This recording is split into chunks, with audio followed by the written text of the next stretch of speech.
Okay, welcome back to Revelation. Glad that you're here. If you're watching on Facebook Live and see the video and you see some black smudge on my head, I was in a car accident, and just kidding. It's Ash Wednesday here at our church. Just finished the Ash Wednesday service. Let's get started. If you have your notes with you, let's turn to Revelation chapter 13. I want to go back real briefly and go back where we were last time, just to make sure we're as clear as mud as we can be. If you remember, in chapter 13, we're in this little third area, as Talbert breaks it down. If you'll look, if you have your Talbert book, if you go to page 56, you don't have to have it, but if you have it, turn to page 56. If you remember, in the ancient world, you had two kinds of temples to go to. Imagine for a second you had two different kinds of churches to go to. You had the temple of a god, Zeus, Asclepius, whomever, and you had a temple where you worshipped at the feet of a statue of the emperor. We call that imperial worship, imperium for the ruler. Two different kinds of temples you went to. Does that make sense? Two different kinds. One was to show honor. It's like paying your taxes. You paid your taxes, you went to the imperial temple. The other was religious in function. That's where you offered your sacrifice and so forth. And that's a long story there. But anyway, that's what you did. In the time period, certain religious leaders, say like me, if I'm a Roman in the ancient times, they could build statues and do all kinds of funny things with it. Make it sound like the statue's talking. If you look on page 56, they could do all kinds of stuff. And magicians, if you look in the middle, page 56, and what Revelation, John says that,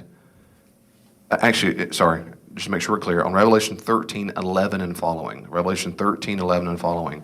Remember last week we talked about that second beast comes out. He speaks like the dragon. He exercises authority over him. He makes the earth worship the first beast. And verse 13, it works great signs, even making fire come down from heaven to earth in the sight of men. And by the signs which it is allowed to work in the presence of the beast, it deceives those who dwell, bidding them make an image, blah, blah, blah. Verse 15, it was allowed to give breath to the image of the beast, so that the image of the beast should even speak, and to cause those who would not worship the image of the beast to be slain. He's referencing real stuff that happened in his time period. And so Talbert gives some examples in the middle of page 56 of what happened in the ancient world, how they acted like those idols could speak. Remember, of course, right in the middle of page 56, it says, contrived religious wonders are unusual in antiquity. One type had to do with fire. Hippolytus, that was an author, speaks about magicians' ability to produce a fiery bolt through the air. I don't know how they did it, but Plutarch's criticism of rulers who imitate God's thunder, lightning, and sunbeams indicates that some must surely have done precisely this. Ancient authors tell us about machines to simulate thunder. Well, who gives a rip about that? Well, because they think that's the gods talking. So if you get a big piece of metal and you shake the metal, whoa, whoa, whoa, whoa, it kind of sounds like thunder, things like that. They also tell us about machines to simulate lightning. Dio Cassius, he's a Roman author, connects such machines with the Roman emperors. For example, Gaius, that's an emperor, quote, had a contrivance by which he gave answering peals when it thundered and sent return flashes when it lightened. Likewise, whenever a bolt fell, he would in turn hurl a javelin at a rock. It may very well be that in the emperor cult, which such mechanisms were used to produce deceptive signs that would elicit people's devotion to Roman imperial power. And he goes on later on the bottom, next paragraph. Many assumed the statues could speak. Suetonius, he's a Roman author, tells without explanation about a statue of Jupiter, that's a Roman god, at Rome that laughed. The Christian apologist Athenagoras interprets the ability of statues of pagan heroes to give oracles and to heal the sick to demonic influence. And the next one, he gives a quote from Lucian, who was a pagan author. He was a Roman author. He says that they would take these fake images. It was no difficult matter for him to fasten cranes' windpipes together and pass them through the head. Then he answered the questions through someone else who spoke into the tube from the outside, so the voice issued from the canvas of Asclepius. So you had this big old statue of Asclepius, a male god, and in the background you would hollow out these holes. You just have all kinds of contraptions. And here comes Tom to say, Asclepius, what is my future? Or can you heal this organ? And I'm back there going, hey, Kean, say this. Yes, give me $30. And it goes to the tubes, and again they go, he spoke. In other words, these were actual contraptions they would use in the Roman Empire. So that's exactly what John is referring to in Revelation 13. When that happens, the people say, look, the gods have spoken. They're alive and well, speaking through their idol. Well, of course, the Christians said, no, they're not. And what John says in particular is, in fact, who's speaking really is evil, it's Satan. Not literally Satan talking, but when his prophets, these false Roman religious leaders, if pretending I'm that guy, I'm speaking on behalf of Satan. And I'm deceiving the people. They leave that Ash Wednesday service going, man, that statue talked to me. Asclepius spoke to me. And John is saying when that happens in his lifetime, Satan has used these idols. The Apostle Paul in 1 Corinthians says that very thing. We know those other gods aren't real, but those idols, in fact, are used by evil spirits or demons. So it's a real temptation to them. I don't have that struggle, right? I don't go to Dillon's or Walmart and find a local idol and go, oh, how about that? It spoke to me. That's not what's going on with me. But in their world, it's a real temptation because it's their normal routines of life. They grew up going and doing that. Their parents did it. Their grandparents did it. Everyone went to the temple. You went to the temple of the local god, Asclepius or Zeus, and you went to the temple of the imperial cult of the emperor. And so it's very tempting. It's the way of life. It's a way of life. It's like in the South, stop drinking tea or sweet tea. And so these people are real tempted for them. Does that make sense, what he's drawing out of? I'm trying to help there. Any questions or comments about that? I got to that part pretty quickly when we finished the study, but any questions or comments about that? Okay. Well, the end of chapter 13, it ends with these two major images of this imperial power. That's tempting, because if you don't bow down, they'll kill you. You need their image on you. You're a sign of the beast. And then there's this false lamb. It's a goat. It's a false one. It's not like the risen lamb, the one who's been slain, but a false one. So it's a counterfeit Jesus, you might say. And they're the religious leaders who lead the people astray. Okay. On to the next one. Okay. The last quick thing. I came back to that. I told you I'm going to do more. I didn't want to get bogged down, but I know people get so interested. If you go to the number, verse 18, 13, 18, when he says it calls for wisdom, and I said it's based on numbers and all that stuff. Remember the number system, and Tom and I talked for a while about that. So this is what it looks like in Hebrew. If you took his name Neron Caesar, or Neron Kaiser, you break up in Hebrew, if you transliterate it, transliterate is when you go letter to letter, letter to letter, letter to letter. That's transliterate. It's Kaiser, anyway, that says Nezer, it doesn't matter in Hebrew. But these are the numbers that add up. When you add it all up, equals 666. Which is why, again, at minimum, his audience, verse 18, it calls for wisdom and understanding. If they know a little bit of Hebrew, they're going to get it. They're going to get that beast. The other alternative reading we talked about was in that manuscript. Remember this at all? The next one was a 616. And again, it's the same thing in Latin. You just take off the N. Take off the N of Neron, which is fine to do. Nero, Caesar, is 616. If you add those Latin, if you change these Hebrew to Latin letters. So the point is, at minimum, it represents this enemy like Nero. Enemy like Nero. That's it. And I believe, like many scholars do, that we're not supposed to be looking for it's a human person, but it's the ultimate evil. That it's not Nero himself, it's the ultimate. It's just shy of 7. By the way, if you add up the letters of Jesus, what number do you get? No, you would think that. Wouldn't that be so cool? But it's not. It's 888. 888. So you really have to know, think about this for a second. If you just saw 666 on a tree carved in, you go, man, how do I get that number? There's all kinds of ways to add up numbers to get to this number. You really got to know who you're talking about. It's a real secret. We do it because we work backwards and assume it's Nero, and it worked out perfectly. But we know this from inscriptions and pictures and drawings. It'll say, I heart, the person number is 243. There's all kinds of ways to get to 243. And Hebrew, Greek, Latin, whatever it is. And so it's a real secret. But here he's saying it calls for wisdom and understanding. Whether it's the Latin or from the Hebrew, it references this evil end-time figure like Nero. Okay. Any question about that? We'll move on, whether it's 666 or 616. I have one. Yes, sir.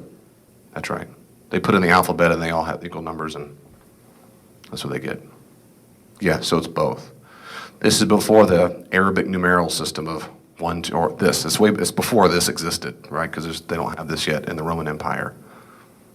They're still using, if they were to make numbers in Latin, it'd be a Roman numerals, but that's why it's 666 when you add it all together. This is called, I told you before, it's well known in Judaism and ancient culture. It's called gematria. Gematria. No extra charge for that. Anyway, it's when you use letters to represent numbers and to make a point out of it. We'll do what we can. I'm going to try to get through the opening part of 14, and then we're going to skip ahead, maybe all of 14, then we're going to skip ahead to 17. So we'll see. Okay, chapter 14. If you have your Bible with you, or Bible app, something, look on someone if you can, or we might have extra Bibles sitting around here. Chapter 14, verse 1. Then I looked, and lo, on Mount Zion, of course, that's the heavenly Mount Zion, that's the New Jerusalem, stood the Lamb. Of course, we know the Lamb equals the Messiah or Jesus. And with him, there was 144,000. Remember them? So again, it's a lot of metaphor upon metaphor. These are the angelic army of hosts, but it's the people of God, probably representative 12 times 12 times 10 times 10 times 10. Remember that? So this is the complete people of God. Whether they're Jew or Gentile, if they believe in Jesus, they made it to this number. And if you say, no, that's a literal 144,000, I'm going to ask the question, are there any other numbers you think are literal? And why do you pick that one? It's safer in apocalyptic literature to assume all of it is symbolic. And so this 144,000 is 12 times 12 times 10 times 10 times 10. So it's the people of God. They are with the Lamb. That's good news, because that's us if we're a Christian, who had his name and his Father's name written on their foreheads. So it's, again, it's like what John has called to be sealed. To be sealed or to have a name written on you means basically the same thing. It means you're identified with him. You're with them. You might say spiritually protected. They're identified. I want my name on my forehead, but not literally. It's not literal. Okay. And I heard a voice from heaven, like the sound of many waters, and like the sound of thunder. Many waters, of course, goes back straight to Ezekiel 9:4. It's the voice of God. It sounds as loud and authoritative. And loud thunder, of course it is. The voice I heard was like the sound of harpers playing on their harps. How about that? So it sounds loud, but it sounds beautiful. It's powerful. And they sing a new song, before the throne. It's one of the many times referred to as a new song because it's new because it's a new victory. Remember when the Israelites passed over the Sea of Reeds, the Yam Suf, or called the Red Sea? When they passed over Yam Suf, the Sea of Reeds, they sang a new song. They would make up new songs because they have a new victory, a new reason to praise him. It's a new time that God delivered me. Let's make up a song about it. And so it's a new song. And that's why they're doing this. They're singing a new song for the throne and before the four living creatures and before the elders. Remember that way back in Revelation chapter 4? No one could learn that song except the 144,000 who had been redeemed from the earth. No one can learn that tune. I like that. It is these are they who have not defiled themselves with women. Bom, bom, bom.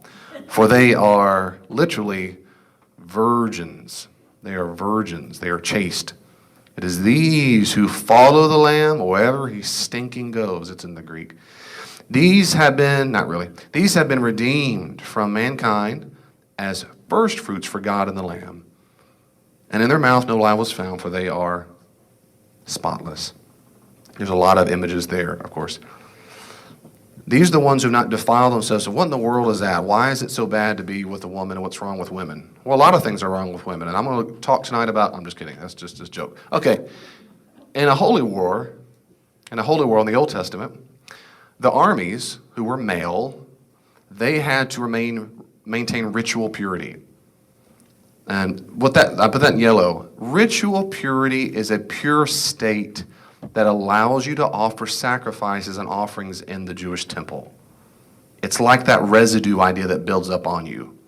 It's not the same as sin per se, it's ritual impurity. Sometimes it's associated with sin.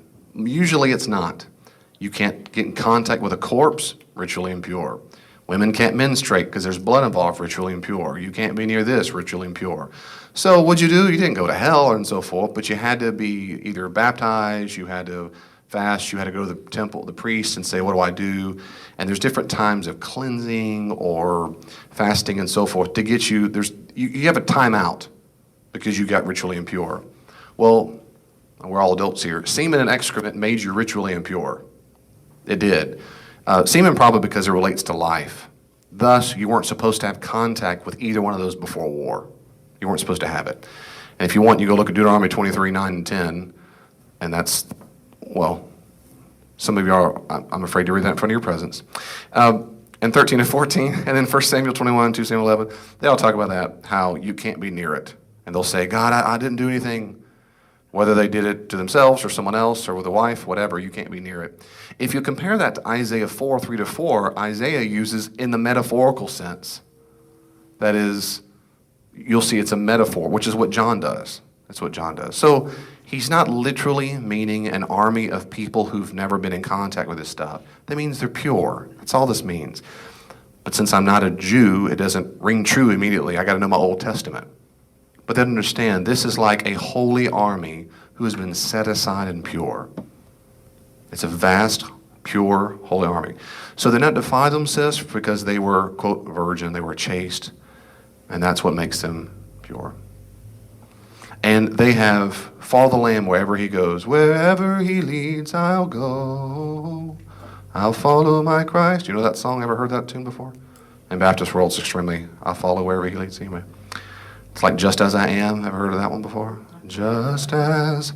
Well, that's one of the other ones. Those are, it's in there, right? Just, notes go wherever it goes. Anyway, so where he goes, I love that line, is wherever he goes, will stay pure. But that's what keeps them pure. That's what keeps them ritually pure, is because they follow the Lamb wherever he goes.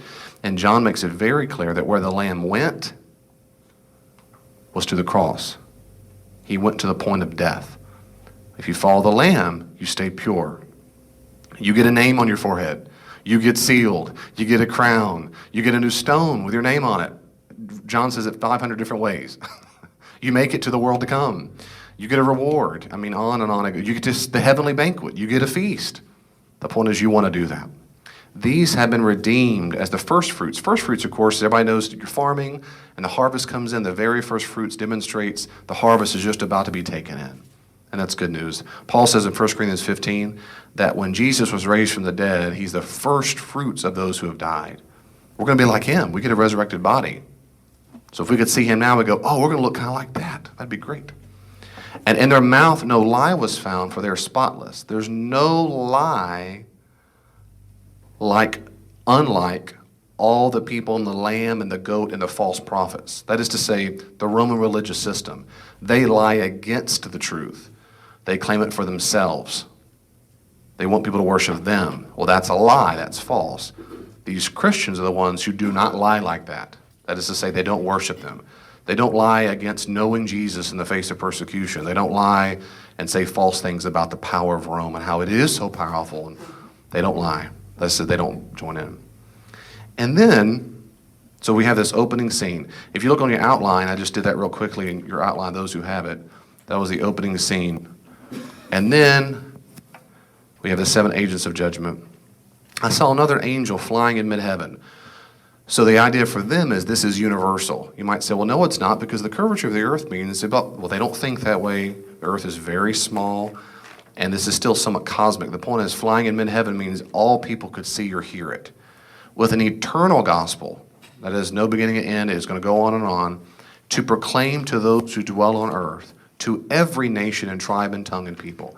This gospel is universal in scope. It's supposed to be for all people. So now, this angel is preaching the gospel to the pagans, and this is what's going on. Verse 7, and he said with a loud voice, fear God. Well, they said that about the emperor. They said, fear the emperor. He's saying, nope, fear God, and give him glory. For the hour of his judgment has come, and worship him who made heaven and earth, the sea and the fountains of water. Again, you worship him. Why? Because he's the creator. That's the common theme in Judaism, and it's certainly the theme in Revelation. That one of the chief reasons you worship, back in Revelation 4, is because all things were created by him. Remember that song I played for you that I wrote for the girl, the trio? That's from Revelation 4. Why? You worship him because all things were created by him, and by his will they have been made. So he's creator. That's why I worship him. Now, the hour of judgment has come, but it's not full yet. It's a foretaste. And here's a little $1 million word for you in scholarship. I've been wanting to use it, but I'm scared to use it. But I'm sorry. Well, I just am. It's proleptic. Proleptic means it's you're acting now as if a future thing has already come. It's a foretaste. It's proleptic. It's a very common. And the best analogy I know of is my wife. When I was getting my PhD, working on my dissertation, and wanted to quit, I don't know, at least once or twice a month. And she would say, no, you're not going to quit. We've come this far. You're not going to give up. Nope. No, she really would say, no, you're not going to. And I really want to. And then one day, I've never done anything so demanding in my life as that. And especially for me, my personality type, I want to be around people, not sit and stare at a computer all day. And she bought me a congratulations on your PhD card. It had pillars on the front and said, way to go, PhD grad, and filled out this wonderful card as if I'd already graduated. Well, I kept it on my desk until my dissertation was completely finished. That card was proleptic. And it's very encouraging to me, and I'd read it many, many times. I used to have it, part of it memorized, because I'd go, okay, I can do it. I'm going to make it. Congratulations on your piece. I can make it. Well, that's proleptic. Well, that's what he does here several times. He tips his hat. He's already done this a few times when he says, fallen is great, the Babylon. Well, he hadn't fallen yet. The final judgment's coming in a few chapters, which we might get to tonight. So he's saying, the good news is, give him glory. Worship him. Everybody should hear that, verse 8. Another angel, second, followed. Fallen is Babylon the Great. And of course, he means Rome. Babylon is the exemplar of bad, sinful nastiness for the Jews. It's the paradigmatic of bad things. And so it's very common in John. John always says Babylon. Of course, he means Rome. I just use you as an analogy for my proleptic PhD card. Remember my analogy? I really appreciated that card. She who made all nations drink the wine of her impure passion. So she seduced them. All the nations drank from her, all the Roman nations. Verse 9, she's fallen because she seduced everybody. Verse 9, and another angel, a third, followed them, saying with a loud voice, if anyone worships the beast and its image and receives a mark on his forehead, like I have one, of a different lamb, right? Or on his hand, he also shall drink the wine of God's wrath, poured unmixed into the cup of his anger, and he shall be tormented with fire and sulfur in the presence of the holy angels and in the presence of the Lamb. This is proleptic, because this judgment, it will happen in a few chapters. But he's saying, I'm telling you, so if you are identified with that other religion, you're going to be judged. You're going to be judged.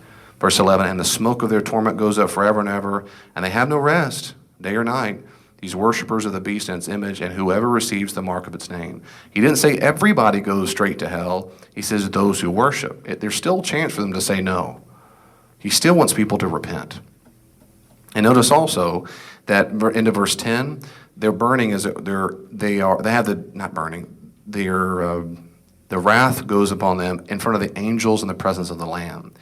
In other Jewish literature, in 1 Enoch, and also in 4 Ezra, which is a Christian document, the Gospel of Peter, Apocalypse of Peter, they have text that says that part of the bliss of the heavenly realm is that the saints get to watch them be tormented. Well, in John's Gospel, John's Apocalypse, there's nothing like that. It's just not like that. It's only in presence of him. It's not because we get to enjoy that, but it was popular amongst other Jews and Christians that go, yeah, suck it, God won't get you. Yay, God got you. But not in John's Revelation. And here's verse 12, one of the wonderful summaries of the entire Revelation, which we've had a few times. This is it. Here's a call for the endurance of the saints, those who keep the commandments of God and the faith of Jesus. Remember in 13:10? If you don't remember, I'm going to read it to you. In 13:10, he said, here's a call for the endurance of faith, the faith of the saints. And so we have this over and over. Here's a call. The point is, if now's the time to not give him, you cannot worship the other beast. You can't do it. even to the point of death, you cannot worship other gods. As Talbot would say, it's first commandment faithfulness. That is, the first commandment is what? I'm the Lord your God and have no other gods before me. And so you can't do it. And the faith of Jesus, the commandment of God, the faith of Jesus. So endure. You don't want to be punished. You don't want to have that God's wrath, his judgment on you. And David, what about this? This torment goes up forever and ever, and they have no rest day or night, blah, blah, blah. It sure, the issue then is, and maybe I'll do this a little bit later on, but I will do it later on. Because when we get to the judgment scene, do people who are punished, do they know they're being punished? Does it last forever? Do they get annihilated? Do they cease to exist? There are different questions Christians like to talk about. So I'll come back to that later on if that's okay. If you're interested. If you're not interested, then we won't. Verse 13, and I heard a voice from heaven saying, write this, blessed are the dead who die in the Lord. Of course, these are martyrs. These are actual martyrs. Blessed are the ones who die. Blessed indeed, says the Spirit, that they may rest from their labors, for their deeds follow them. I love that. Man. That is, he is very aware of your staying faithful even to the point of death. And I love the fact that, of course, of all these things going on, a voice from heaven saying, blessed are the ones. We don't know who that is. Blessed indeed. The Spirit even talks. You don't hear that often in the Bible. The Spirit says, blessed indeed, says the Spirit. So, again, there are two voices. There's a voice from heaven, and then the Spirit says. That's two voices. Well, who cares? Because in Deuteronomy in the Old Testament, you wanted to have, a very common theme is, you want to have two witnesses. That's when you make sure a testimony is solid. You have two witnesses. That's why in Jesus' trial scene, they're trying to find at least two people to agree, and they can't do it. And so here's two witnesses of how true it's going to be. This voice from heaven and then the Spirit. Verse 14, then I looked, and lo, a white cloud, and seated on the cloud, one like a son of man. Now, who is that? It's Jesus. That's right. And of course, that comes from what? We had a whole long spiel about this, I think, in week 1 or 2. Where does this one like a son of man come from? It comes from an Old Testament text. Isaiah, that's Old Testament. You're close. Yeah. Another one? Daniel. It is Daniel. I want you to know this. It's from Daniel 7:13. It's 13 to 14, but 13. One like a son of man. And remember, coming with the clouds, most scholars concur, it doesn't mean literally on the cumulus clouds. It's in the when you're in the divine presence, it's described as being with the clouds on the clouds. So this is a direct allusion, again, to Daniel 7:13. But again, if you go back to the whole book, 1:13, he says the same thing about one like a son of man. So he's got full authority. Remember, in Daniel 7, the one like a son of man is given full authority by God the Father, the Ancient of Days, to rule over all the nations. And he's got a golden crown on his head. Guess what kind of crown it is? There's two kind of crowns. Remember this? There's the Stephanos crown, or Stephen, or Stephanie. That's Stephanos crown. And that's the crown of a victor, a Stephanos crown. The one who wins an Olympic race. When the Olympians run, they got that. And there's the diadem. That's the royal crown. And guess what he has? He has a Stephanos crown. Why is that, of course? Because it's a metaphor, because he conquered any kind of temptation, even to the point of death. And it's golden, so it's royal. It's a royal Stephanos crown. And a sharp sickle in his hand, which is an image of judgment. And to another angel came out of the temple. It comes out of the temple. And that, of course, we'll see later on, that's us. But anyway, calling with a loud voice to him who sat upon the cloud, put in your sickle and reap, for the hour to reap is come, for the harvest of the earth is fully ripe. And you reap by bringing into the storehouses the harvest. So this isn't destruction. This is gathering, what we would say is gathering the elect. This is an image of the Lord Jesus gathering in those who are his Christians. That's all this says, which is great. That's all it says. So it's fully ripe. Time's up. Verse 16, so he who sat upon the cloud swung a sickle on the earth, and the earth was reaped. So he gathered in those who were his people. Verse 17, something very different is about to happen. Another angel came out of the temple in heaven, and he too had a sharp sickle. Then another angel came out from the altar, The angel who was the power over fire, and he called with a loud voice to him who had the sharp sickle, put in your sickle, and gather the clusters of the vine of the earth, for its grapes are ripe. So the angel swung his sickle on the earth and gathered the vintage of the earth and threw it into the great winepress of the wrath of God. They were judged. So these are people who persecuted Christians. These are everyone else. Two different kinds of gatherings. This is where I would preach and go, you want to be in the first? Who wants to be in the first reaping? Verse 20, and the winepress was trodden. You know that song, right? The grapes of wrath are trodden. Da, da, da, da, da, da. Okay, maybe you don't. Was trodden outside the city, and blood flowed from the winepress as high as a horse's bridle for 1,660 stadia. That's basically 40 times 40. That's a perfect cube. So the point is, it's the cubes in the ancient world, both Greek, Roman, and Jewish, were always used as an image of perfection. Later on in Revelation, he's going to measure the temple, and it's measured as a perfect cube. The temple itself inside the Holy of Holies was measured as a perfect cube. And so the point is, it's perfect. So he gathers in the people who are his children, his elect, his people of God. Another judgment he gathers them in for something else. They get judged. And we don't want that. We don't want that. Okay. And I want to skip chapter 15. Is there anything you want to talk about chapter 14? Most of you are awake. That's good. I appreciate that. I know the air's turned off. It gets warm in here, doesn't it? I'm turn it on. Stay with me. Anything else? Okay. Well, let's go. So what I'm going to do is go to chapter 17. Let me go back up for a little bit. If you'll remember, this right here. Oh, back up. If you'll remember, so what we did is 14 is real short, because we did it pretty quickly here. So that's the big thing of tribulation. It's somewhat proleptic of the judgment to come. The next one is very similar. It's about the bowls of wrath. If you remember a few weeks ago, I compared that. I compared the angels, remember the trumpets and the angels and the bowls of wrath, and I put them side by side because it's so similar. So read it yourself and look at the commentaries, but it's real similar. It's another time to describe what it's like to go through this tribulation time on earth. It's very similar to 1 and 2. It's very similar, the bowls of wrath. You'll see they increase in intensity. It's just another image. It's another go at it. If there's not any question, I'm going to go ahead all the way down to chapter 17, so I'm going to skip that. Nope. All right, well, let's go to 17. In 17, we have another image. In 17, we have an incredible 17:1. And I saw, and then one of the 7 angels who had the 7 bowls, that's the bowls of wrath we didn't talk about, came and said to me, come, I will show you the judgment of the great harlot who is seated on many waters. So this next image, the best as we can, this is a complex metaphor upon metaphors. I'll do the best job I can to do my best to explain it, but it is a complex metaphor. It just is. I didn't write it, but I'll do the best I can to explain it.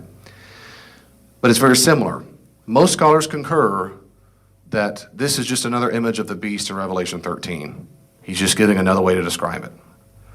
I will show you the judgment of the great harlot who is seated on many waters. On many waters. Now, of course, over and over and over, he references Babylon. This many waters comes from Jeremiah 51:13.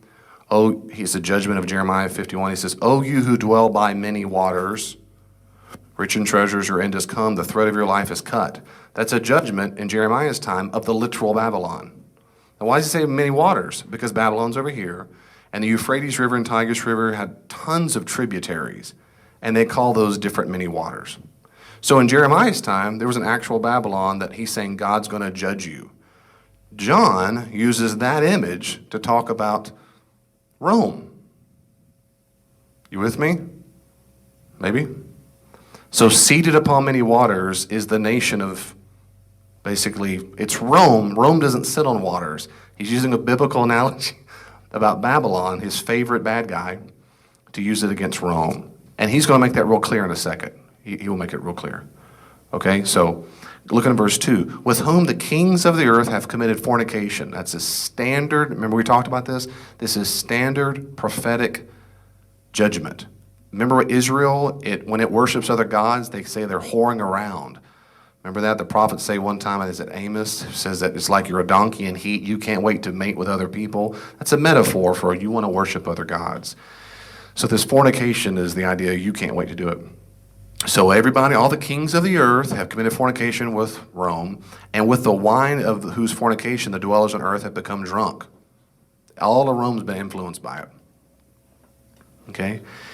And he carried me away in the spirit, so he doesn't go anywhere. He still has a vision, just like he's had a vision of the throne, into a wilderness. And I saw a woman sitting on a scarlet beast. So it's red beast. What else was red? Talk to me. What else was red earlier? A horse. A horse was early on, that's right, which represented probably death and murder. What else is in chapter 13 was red? Huh? Satan, the dragon, the beast. So Satan is red. So, of course, this beast is red because it's fueled by Satan, right? A scarlet red, which was full of blasphemous names. Remember, that's what the emperors called themselves, Lord and God. They had what Jews and Christians would call blasphemous. You're not God. You don't call yourself that. It had 7 heads and 10 horns. So that's a weird image there of 7 heads and 10 horns. There's so much more there, but I'm going to pause there. So 7 heads and 10 horns. Who do those represent? We'll go there in a second. The woman was arrayed in purple and scarlet and bedecked with gold and jewels and pearls, holding in her hand a golden cup full of abominations and the impurities of her fornication. So she is laid out very, very rich. She's not like the Christian. She's very, very wealthy. Rome was very, very wealthy. And later on, when it talks about all the different people who are crying out, they're merchants. They're the economy. It's the economic power. And verse 5, on her forehead was written a mysterious name, a name of mystery. The point is, you got to know who we're really talking about. Babylon the Great. It's not Babylon. So if you're a first century person, you go, we get the mystery, wink, wink. It's not Babylon, it's Rome. Mother of harlots and of earth's abominations. I saw the woman drunk with the blood of the saints and the blood of the martyrs of Jesus. When I saw her, I marveled greatly. But the angel said to me, why are you marveling? Why are you wondering? I will tell you the mystery of the woman. Praise God, he did. And of the beast with 7 heads and 10 horns that carries her. The beast that you saw was and is not, and is to ascend from the bottomless pit and go to perdition. And it's headed to hell. It's headed for judgment. And the dwellers on earth, whose names have not been written on the book of life from the foundation of the world, will marvel to behold the beast, because it was and is not and is to come. And a lot of people love to talk about who these 7 heads are. We'll see in a second are leaders.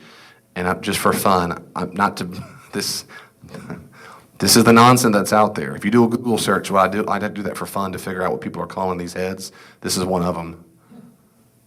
The 8 kings of Revelation, from Revelation 17. The devil from the bottomless pit impersonates John Paul II, the 8th king, blah, blah, blah, blah. This is nonsense. Okay, every ancient scholar believes that this is a reference to the emperors of Rome. And so in 1308, Nero he ruled Rome. He is not, he's now dead in his time period, and he is to come, or he will rise. Again, this is, whether you believe it or not, you can look at ancient literature, this is a common Nero myth.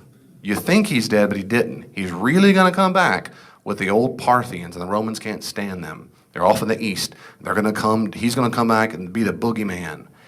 And so he's using a common boogeyman legend myth to talk about an end-time figure who's really bad and scary.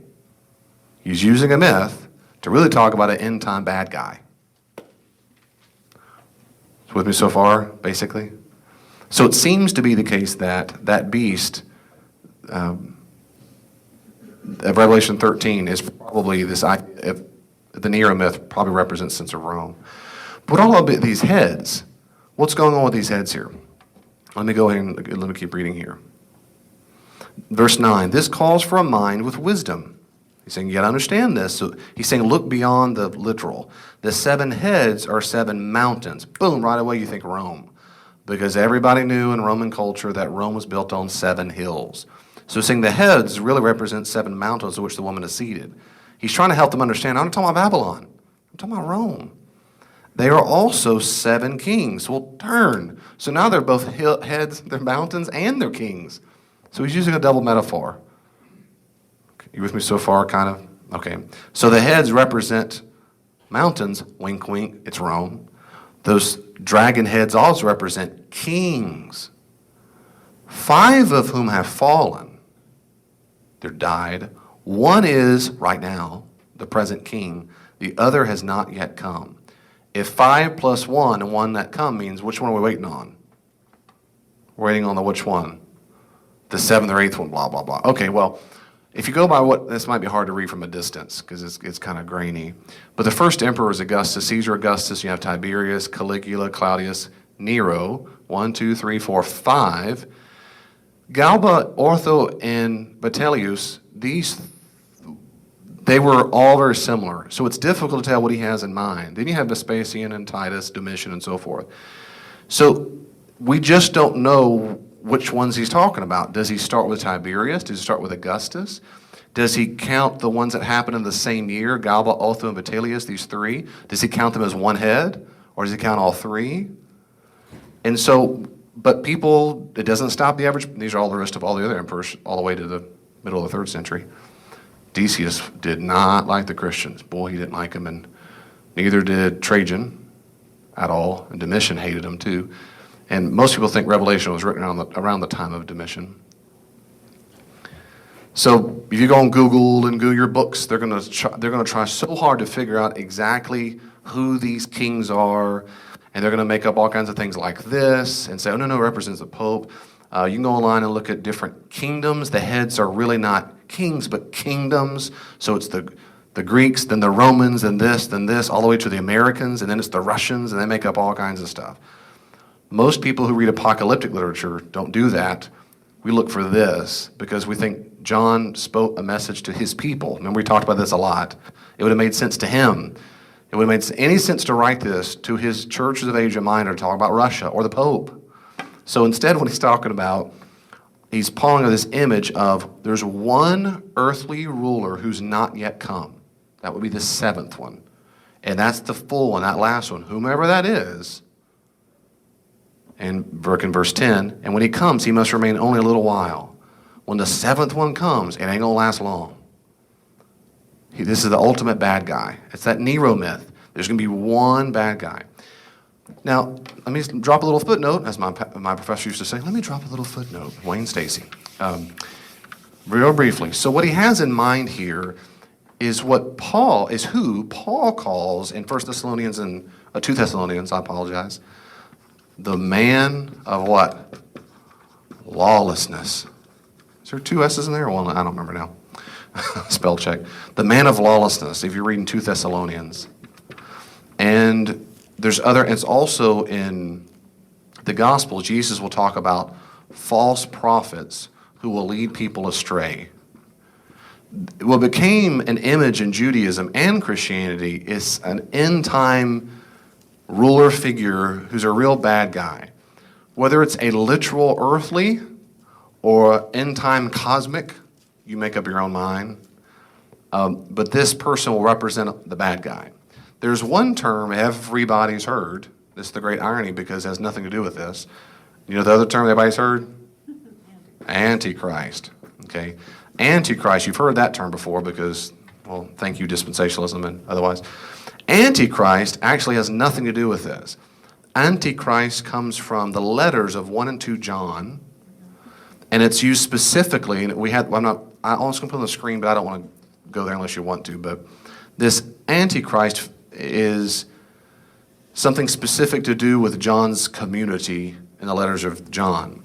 There are people in his church who left the church, if you can imagine people leaving a church.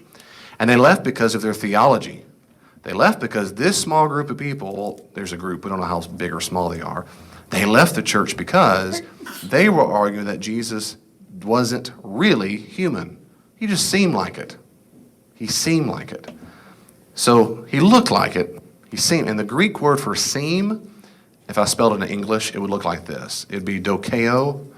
But in Greek, it's with a C because they don't use the K. Well, they do. It comes from the Latin. I'm sorry. You don't care about the nerd talk. But okay, so doceia. The reason why that matters is because the term for these kinds of people are called Docetists or Docetism. And that is Jesus seemed human. He seemed like you could hug him, but he wasn't. He was so divine, he wasn't one of us at all. Well, there's a group of people in John the Elder, 1, 2, 3 John, those small letters, a group of people left church and said, y'all have gone crazy. He wasn't really human. He was divine. He seemed human. He seemed that way. John the Elder writes about them, those people who left his church. He says, those who have come from among us, they have the spirit of the Antichristu. Antichristu. Anti in Greek means against, or it can mean instead of Christ. They have the spirit of the Antichrist. So this means they got an evil spirit. They got a bad attitude. They're against Jesus and Christ because they have bad theology. Well, that doesn't stop people from using that term all the time to talk about an end time figure. And nowhere in the Bible is this an end time figure, which is why you've not heard me talk about it until this very moment. In the New Testament, this end time figure is called, by Paul, the man of lawlessness. Sometimes he's called the false prophet. That's what John almost certainly has in mind here. What he has in mind here is this end-time king figure who's a real bad guy, like Nero was considered. Let me pause there for a second. Any questions or comments about that? If 7 is such a perfect number? Why would it be associated with something evil? Oh, good. Oh, yeah, good. So 7 can be perfect in that it's whole. It's complete. Not morally perfect per se, but the whole package.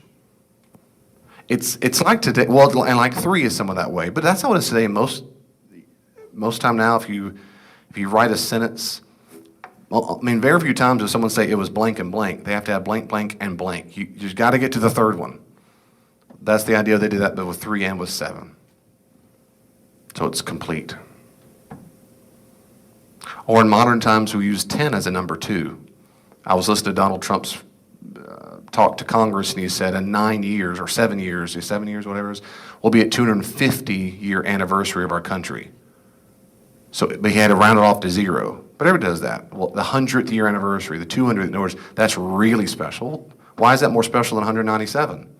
Because we want to round it up. We like the 000. We got to round it up. Well, that's based on that 10. Romans did that more. But most of the time, Jews didn't. Theirs were 7. You round it up to 7, that's the whole one. So he's not going to last long. Whatever this end figure is, ain't going to last long. Verse 11, as for the beast that was and is not, it is an 8th, but it belongs to the 7, and it goes to perdition. That's not confusing at all. The point is, it's going to seem like an 8th one. It's just really one of the 7 come back. That's the Nero myth, that he's going to come back. He's going to seem like an 8th one, but he really is one of the 7. He's going to look familiar. Let's say if we have 10 elders here, there's going to be 11th, but it's really only 10th because one is a repeat Merida. It's another Merida, and that would be so good. So it's not really 11, but kind of, but not. It's Merida 2.0. That's their point. They're playing on a Nero myth that he came back, and that they really do think that. They really think. And it goes to perdition, meaning it's from hell. This guy is evil. It's evil. And the 10 horns that you saw are 10 kings who have not yet received royal power. So he's talking about the future. These are 10 kings. We don't know. 10 is this incomplete number. Whoever this might. So some earthly kings will receive power in the future. We don't know who they are. Don't have a clue. But they are to receive authority as kings for 1 hour. That's good. About 60 minutes. No, it's a short period of time, right? Remember early in Revelation, there was silence in heaven for about half an hour, right? It's just a snippet. Just like the leader won't, end of verse 10, he's going to come just for a little while. These kings will have it for 1 hour together with the beast. So whoever this end time figure is, he's going to have 10 kings or these indeterminate amount of earthly local princes or something, and they're going to join together. But just for a little bit, it's going to seem like the whole world's about to turn against him. Verse 13, and these are of one mind, and give over their power and authority to the beast. And they will make war on the Lamb. That is, all these earthly leaders will join together with this final end-time Nero-like figure, and they're going to fight against the Lamb. And the Lamb will what? Conquer them. Is there any doubt in your mind about how that's going to work out? They're going to gather together. This is standard Jewish and Christian apocalyptic talk. There's going to be an end time gathering of the bad guys by one main bad guy ruler. And he's going to be conquered. They're just over. For he is what? The Lord of lords and the King of kings. And those with him are called and chosen and faithful. And he said to me, the waters that you saw where the harlot is seated are peoples and multitudes and nations and tongues. So these waters represent all the people under her authority, where the harlot is seated are peoples. And the 10 horns that you saw, the 10 horns on their heads, they and the beast will hate the harlot. These horns are probably local leaders. Will hate the harlot.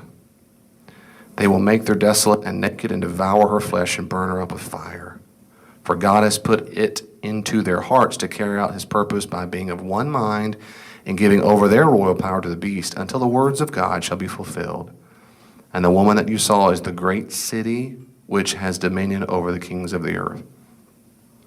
So once again, he waits to the very, very end to say she represents Rome.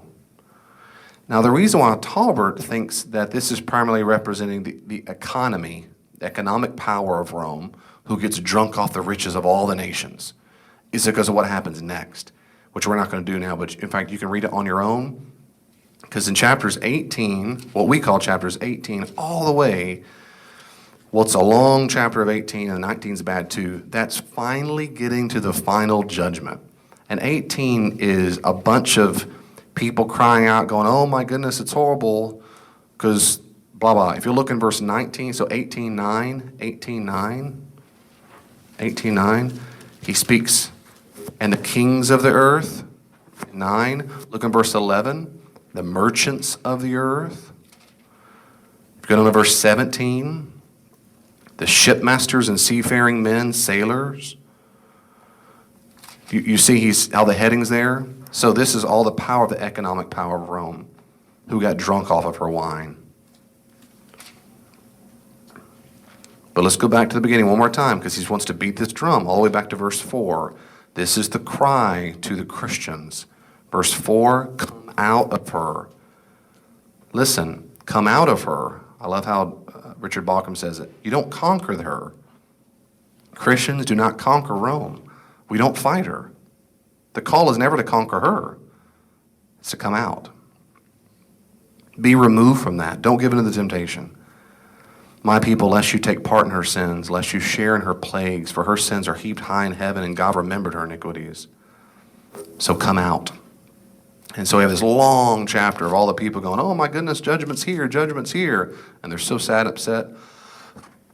And then 19 does some very similar things. It's judgment, judgment, judgment. And it's this nasty, I think nasty, but he didn't ask my opinion, image of it's a heavenly feast of eating them. That is his judgment. Does that make sense? It's just judgment. Verse 9, he says, write this, blessed are those who are invited to the marriage supper of the Lamb. Ugh. Anyway, yeah, we'll stop there for me. So we're talking. That's great. So he's still talking about Rome. Why didn't this all happen? The judgment happened. That's a great question. There are different ways that we get at that. One is to say, the simplest, oh, he's just mistaken. But most don't say, most will say is that it depends on if, it's difficult in my opinion to nail down one particular view of this because I think it's deliberately ambiguous. What I mean is, some people say it's Rome, it's only Rome, and that's it. And that's all he's talking about. I don't find that fully compelling to say the word all he's talking about. I think he is chiefly talking about Rome. But if you think it's only about Rome, then you have to figure out did all the plagues come and so forth. And if you go that route, you can say, well, Rome did fall and it was destroyed and that was judgment by God. And I think, I don't remember exactly, in the 5th century, I think early Christians, well, in the 5th century, said that exact thing, that it did fall, told you so. They may not have done every single plague, but they would say it did fall and that was their judgment. If you go the route of it has to be only. If you go the route of saying, well, maybe it's not all, I guess it's a pendulum, that it's also representing an evil empire, then it can be cast to whomever is an evil empire, to whatever is an evil empire. So the real question is, I don't know how to answer the question. If I asked John, if John showed up right here and I said, John, are you picturing just Rome in your time period, only Rome in your time period? I don't know if he would say, absolutely, that's what I mean. My gut tells me he'd probably say, mostly yes. I anticipate that they will receive judgment. And of course, they did. They eventually fell. But if I asked, well, John, can the vision you had apply to any empire that seduces the people and asks them to give their allegiance to that? I think John would say, absolutely. That's my humble opinion. He didn't say that in some secret letter I don't know about. So it is John's vision that Rome is going to get it, and that Christians will be vindicated. Let me say this last thing, I think, and I'll be done with that. The reason why, if you're wondering, why don't I just go all in and say it's just Rome? Because of the text like we just read. When you have things like these heads and the leaders and one's about to come, it hasn't happened in his time yet, but I'm just not sure. If John showed up and I'd say, John, you say here in 17:10 that there's 5 who've fallen, one is, the other one has not yet come, but when he comes, he must remain only a little while. Do you think that's going to happen in your lifetime? Or are you open to that not going to happen in your lifetime? It might not happen for a long, long, long time, and Rome's going to fall hundreds of years from now. I'm not sure what he'd say. My gut would tell me probably say, no, I think it's going to happen very soon. Because he says in the Revelation it's going to happen soon. So I'm just telling you the best I can without giving you a clear answer that I'm not real sure. Apparently this was a Nero, wasn't it Nero? So you're asking about, just repeat it for the Facebook Live. Yeah, so Rome is not necessarily a port city, the rivers live there, that's correct, but it was a major port of import and export.